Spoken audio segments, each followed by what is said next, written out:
Welcome to Jules Makes, and today I'm going to show you how to sew on a regular HD machine, and we are going to do some stretchy fabrics today. It's not going to be an in-depth lesson. It's going to be quick and dirty, and I'm not even going to get into all of the needles. I just have a standard needle in my machine. It's going to be wholly dependent on the fabric. There are a lot of options for your needles, but the needle choices are completely up to the fabric. You have your options, you have your ball points. Here is one type. You also have your stretch needles, your super stretch needles,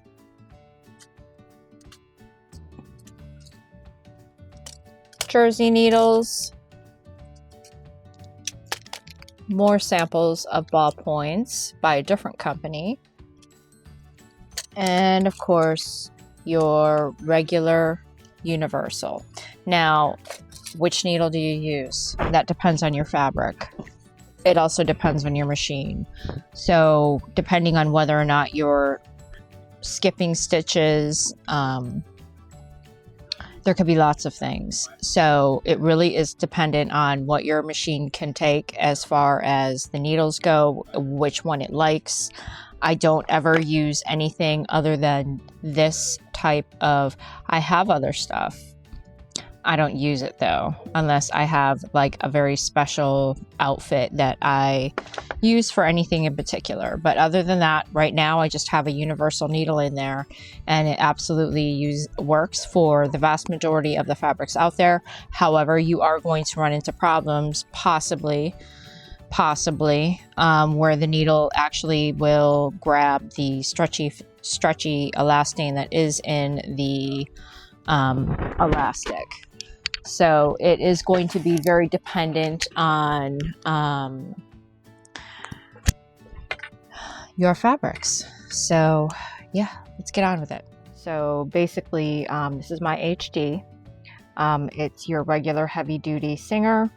It's absolutely the most basic machine that you can get. It's the most popular. And yes, you can do stretchy fabrics on here, and you can get a better result than what you get with this foot. This foot is going to eventually cause puckering, even with a zigzag stitch.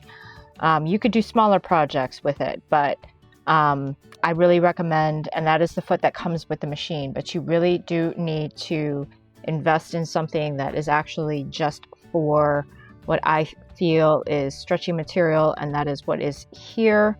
It is called a tricot foot. I believe you can get it on Amazon. There may be a few Etsy sellers that have it. This arm is going to allow this foot to jump when you do your sewing, and that will release the elastic that can end up stretching unintentionally when you use just a regular foot like this. So the smaller projects, you can actually get away with this. But for the larger projects like t-shirts and long skirts and things like that, this is actually the better option, because I used to have such a hard time trying to do the larger projects. The small ones looked okay, but the big ones always had like these really slight waves that I couldn't really figure out how to get rid of them. And once I found this foot, I was so excited, because I absolutely do not care for the walking foot. The walking foot absolutely has its place, but not when I need to quickly switch from foot to foot, because with the walking foot, which is what I have here, you have to remove the entire bottom apparatus on here, which I know most people are not going to want to do. But if you're a quilter, or if you're using something with a big pile or multiple layers, this walking foot is actually ideal, especially with the more stable fabrics. But with the stretchy fabrics, you definitely need that tension that builds up under the elastic to be released. And it sews so flat and so perfect when you actually do it with that needle. So, excuse me. I'm just going to do a short demonstration. Now the settings on my machine, I have the length at 2.5. I have it on the zigzag. The width is at 2.5. Your width should never exceed the opening in your foot. My tension right now is at 4 because, oops, that is what works for this particular fabric. So the fabric is most important besides the needle. Obviously, if this material had a problem with the needle, I would have to change it out.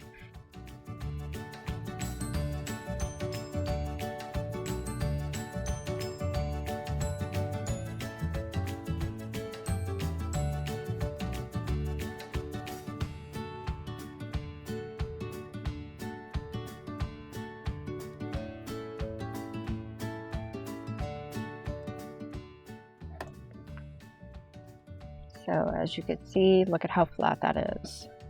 There is zero puckering. It looks just like if it was a piece of flat material. And this is a very not flat material because it's so wrinkled. It sat in a pile, but it has a perfect seam. It doesn't show any sort of puckering or stress. It is a very, very thin material and absolutely stretches super, super easy. And as you can see, you can't even tell that that is a zigzag at all. If you pull it hard like I am right now, you can see that there's a little tiny bit, but that's under extreme duress. Other than that, it is a perfect seam, except for the little thread coming through. But other than that, it is ideal for stitching on stretch fabric.